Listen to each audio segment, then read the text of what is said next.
Pukul 6 waktu Indonesia Tengah, Radio Republik Indonesia ND menghadirkan Warta Berita.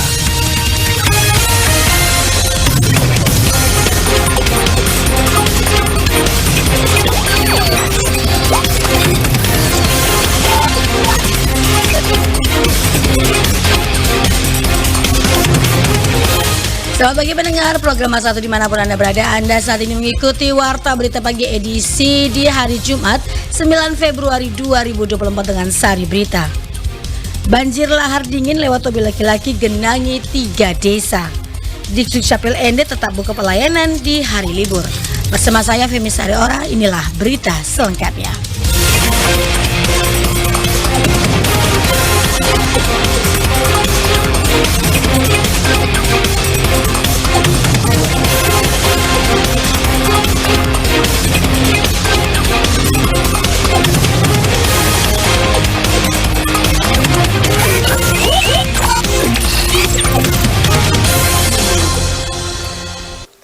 Banjir lahar dingin dari gunung lewat mobil laki-laki kembali genangi rumah warga dan ruas jalan jalur selatan Flores. Laporan Lady Badin. Banjir lahar dingin Gunung Lewotobi laki-laki telah melanda 3 titik sekaligus pada Rabu 7 Februari 2024 lalu di 3 desa. 2 desa di Kecamatan Ilebura yakni Desa Dulipali dan Nurabelen serta di Desa Nawokote, Kecamatan Wulanggitang. Banjir lahar dingin ini terjadi sekitar pukul 10 hingga pukul 14 waktu Indonesia Tengah dan mengganggu sejumlah rumah warga dan fasilitas umum di Desa Dulipali. Banjir tersebut membawa lumpur, campuran tanah, pasir dan kerikil dengan ketinggian mencapai betis seorang dewasa. Hal ini juga mengakibatkan terganggunya aktivitas lalu lintas dari pusat Kecamatan Wulanggitang menuju Desa Boru di jalur selatan Flores. Kus Henratno, penyelidik Bumi Madya PVMBG memperingatkan masyarakat di desa-desa di Kecamatan Wulanggitang dan Kecamatan Ilebura agar waspada terhadap banjir lahar saat hujan terjadi dengan intensitas tinggi. Pasalnya saat ini erupsi Lewotobi laki-laki masih terjadi sehingga terjadi penumpukan material di bagian puncak yang menyebabkan potensi lahar masih ada. Dari kemarin gempa-gempa yang terjadi masih dominan gempa-gempa aktivitas.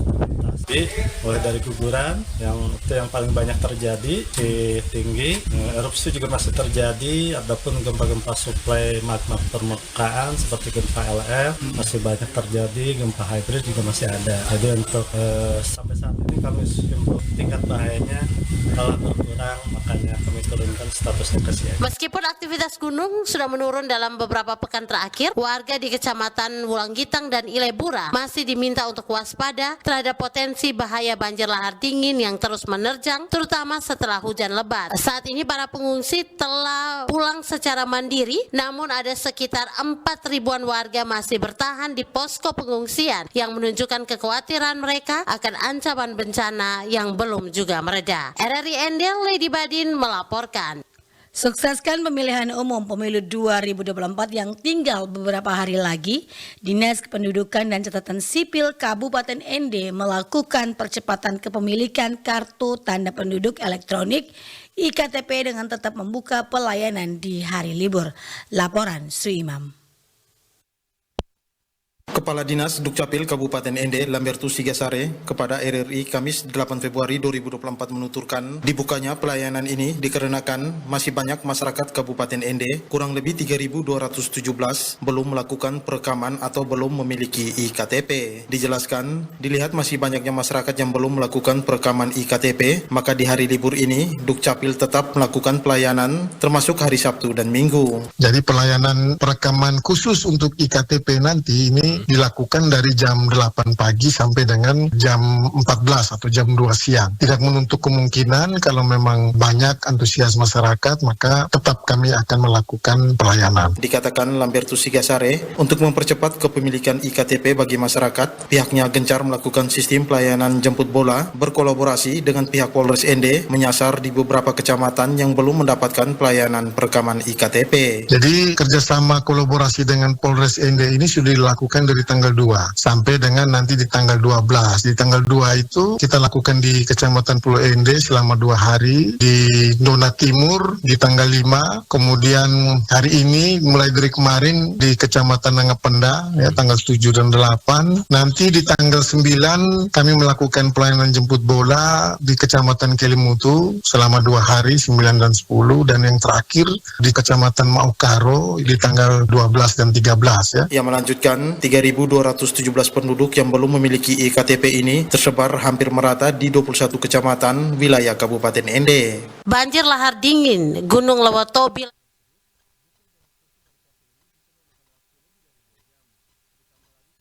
Sepekan jelang pemilu, sebanyak 6.288 pemilih di Kabupaten Sika belum mengantongi KTP, bahkan ada pemilih yang memiliki data ganda. Selengkapnya, Ferry Soo melaporkan. Kabupaten Sika menyatakan sebanyak 6.288 pemilih di wilayah itu belum mengantungi kartu tanda penduduk elektronik atau IKTP. Kepala Dinas Kependudukan dan Pencatatan Sipil Kabupaten Sika, Putu Bota mengatakan DPT di Kabupaten Sika 244.222 orang. Namun hingga 3 Februari 2024 ada 6.288 NIK yang belum melakukan perekaman IKTP. Putu mengungkapkan berdasarkan hasil pemadanan dengan Komisi Pemilihan Umum atau KPU setempat, dari ribuan pemilih tersebut ada 4.198 data NIK yang perlu ditindaklanjuti. Ada 1.198 data NIK yang bermasalah. Sisanya belum melakukan perekaman sama sekali. Sementara pemilih pemula yang belum melakukan perekaman IKTP sebanyak 2.530 orang. Sampai dengan posisi 3 Februari tahun 2024 masih sekitar 6.288 NIK yang belum melakukan perekaman. Menurut Kadis Putu, pihaknya telah melakukan berbagai upaya agar para warga ini bisa melakukan perekaman KTP, diantaranya menambah loket pelayanan dan menambah jam pelayanan hingga malam hari, termasuk hari libur. Pihaknya juga telah berkoordinasi dengan KPU Sika guna melakukan pendataan data sehingga data pemilih bisa valid ketika mengikuti pemilu 14 Februari mendatang. Proses pencetakan KTP juga akan dikebut hingga sehari jelang pemilu. Kami sudah berupaya untuk maksimal bahwa waktu pelayanan pun juga tidak terbatas jam kantor saja. Kami sudah melakukan pelayanan di luar jam kantor ini sejak bulan November, dan itu untuk semua. Hingga saat ini ratusan warga masih terus memadati Dinas Dukcapil Sika guna mengurus KTP, kebanyakan didominasi oleh pemilik pemula. RRI ND Ferry Soo melaporkan. Anda sedang mendengarkan Warta Berita RRI ND. Benahi kantor hingga jalin kolaborasi bersama stakeholder terkait menjadi fokus di awal jabatan Kepala Dinas Pariwisata dan Kebudayaan Manggarai Barat, Stefanus James Sifori yang baru dilantik. Laporan Epi Wahab. Pemerintah Kabupaten Manggarai Barat secara resmi telah melantik Kepala Dinas Pariwisata Ekonomi Kreatif dan Kebudayaan Stefanus James Sifori menggantikan Pius Baut yang menduduki jabatan Kepala Dinas Pemberdayaan Masyarakat Desa atau PMD saat ini. Stefanus James Sifori kepada media mengatakan sektor pariwisata merupakan sektor penunjang terutama pendapatan anggaran daerah atau PAD untuk Kabupaten Manggarai Barat, sehingga pihaknya akan berusaha semaksimal mungkin untuk lebih memajukan sektor pariwisata yang ada. Manggarai Barat sebagai kota destinasi super prioritas, Dinas Pariwisata itu menjadi primadona PAD Manggarai Barat, sehingga seorang kepala dinas di Dinas Pariwisata itu mesti bekerja lebih giat untuk bisa menggali potensi-potensi yang ada di daerah ini, terutama di sektor pariwisata, sehingga PAD-nya bisa lebih bagus. Dia juga menyampaikan memperbaiki kondisi fisik kantor menjadi fokus awalnya setelah dilantik, lalu juga akan membuat pertemuan bersama para stakeholder dan juga mitra terkait guna menjalin kerjasama dan kolaborasi yang baik ke depannya, termasuk dengan para media. Di awal jabatan ini, saya pertama benahi kantor, karena Dinas Pariwisata sebagai primadona PAD PAD dengan melihat kondisi kantor sekarang ini, bagi saya secara pribadi sangat tidak pantas. Tampilan fisiknya sangat tidak pantas. Minimal yang pertama saya buat kantornya lebih bagus di mata lah, enak di mata gitu. Setelah itu berikutnya saya akan memanggil dan mengundang semua mitra stakeholder untuk berdiskusi. Karena untuk mencari solusi atas sebuah soal, saya mesti tahu dulu soalnya secara baik. Mesti identifikasi soalnya secara detail dan akurat, sehingga bisa diambil langkah untuk mencari jalan keluar. Saya harus mesti tahu dulu persoalan dasarnya, karena itu harus akurat. Pemerintah Kabupaten Manggarai Barat secara resmi telah melantik dan mengambil sumpah jabatan 4 orang kepala dinas, penjabat pimpinan tinggi pertama yang duduki jabatan struktural eselon 2 dan 21 orang pejabat administrator. Dari Labuan Bajo, Epi Wahab melaporkan. Kepala Ombudsman Republik Indonesia Perwakilan NTT Darius Bededaton Esa meminta para pedagang eceran tidak menjual beras Badan Urusan Logistik Bulog melampaui harga eceran tertinggi HET. Laporan Vera Negarus. Darius mengatakan hal ini bertujuan agar distributor ditindak sesuai ketentuan yang berlaku. Laporan masyarakat ini bisa membantu Perum Bulog memperbaiki layanan distribusi beras SPHP ke pedagang dan distributor. Saat ini beras SPHP dengan kemasan 5 kilo dijual dengan harga Rp57.000 di pasar tradisional maupun pasar modern. Menghadapi musim kering tahun ini, pemerintah melalui perusahaan umum Badan Urusan Logistik menggelontorkan beras untuk menstabilisasi pasar yang namanya beras stabilisasi pasaran harga pangan atau SPHP dengan harga yang telah ditentukan oleh pemerintah. Kuota beras SPHP bagi wilayah Nusa Tenggara Timur sebanyak 33.000 ton per tahun atau 2.000 ton lebih selama sebulan. Menurutnya, untuk harga beras pemerintah dapat melakukan intervensi, terutama untuk beras SPHP Bulog Premium, serta memastikan para pedagang dan distributor tetap mendapat keuntungan yang cukup.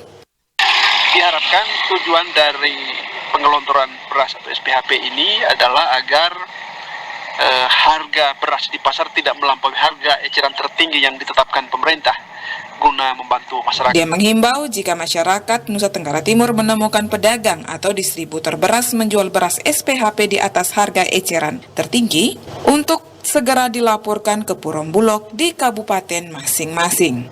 RRI Ende, Vera Negarus melaporkan.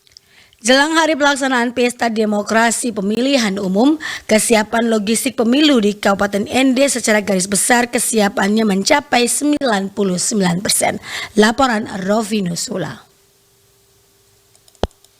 Ketua Komisi Pemilihan Umum Kabupaten Ende Adolul Rata Maria de Lopez B mengatakan menjelang hari pelaksanaan Pesta Demokrasi Pemilihan Umum, Pemilihan Presiden dan Wakil Presiden, DPR RI, DPD RI, DPRD Provinsi dan DPRD Kabupaten Kota, kesiapan logistik pemilu khususnya 5 jenis surat suara sudah lengkap. Hal ini disampaikan Ketua Komisi Pemilihan Umum Kabupaten Ende dalam dialog interaktif bersama RRI Ende. Adolul Rata mengatakan untuk logistik pemilu Komisi Pemilihan Umum Daerah Kabupaten Ende saat ini kesiapan sudah mencapai 99% dan KPUD Ende sesuai rencana akan mendistribusikan mulai tanggal 10 Februari 2024 ke wilayah kecamatan dan seterusnya ke TPS. Adolul Rata menjelaskan mengapa KPU Ende lebih awal melakukan pendistribusian logistik karena Kabupaten Ende memiliki 21 kecamatan, 278 desa kelurahan dan 983 TPS. Selain itu, di Ende ada beberapa kecamatan yang jauh seperti Kecamatan Kota Baru, Liau Timur, dan Kecamatan Dona karena ada beberapa desa harus melewati perjalanan laut. Kemudian target KPU Ende pada tanggal 13 Februari, semua logistik di gudang KPU Ende sudah selesai didistribusikan ke wilayah kecamatan, desa hingga ke TPS. 99%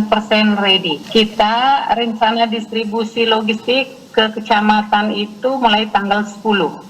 Tanggal 10 Februari kita bergeser ke kecamatan dan seterusnya ke PPS dan KPPS. Kenapa kita di tanggal 10? Karena Ende itu 21 kecamatan, 278 desa dan 983 tempat pemungutan suara. Dari 21 kecamatan itu ada kecamatan-kecamatan yang jauh dan juga desa dan TPS-nya jauh. Sehingga kita ambil H-4 tanggal 10 Februari itu kita mulai bergeser ke PPK. Adolul Rata mengatakan untuk pendistribusian logistik ke PPK PPS tersebut sesuai aturan harus menggunakan pihak ketiga dan KPUND sudah melakukan kerjasama yang memenuhi syarat, misalnya armadanya memadai dan secara administrasi memenuhi sesuai aturan, lalu keberangkatan logistik dikawal oleh petugas keamanan TNI Polri. RRI Endervinus Fula melaporkan.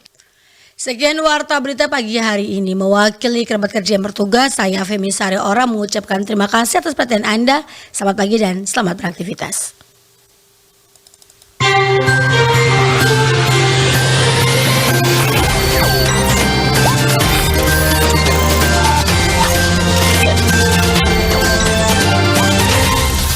Terima kasih Anda telah mengikuti Warta Berita RRI ND.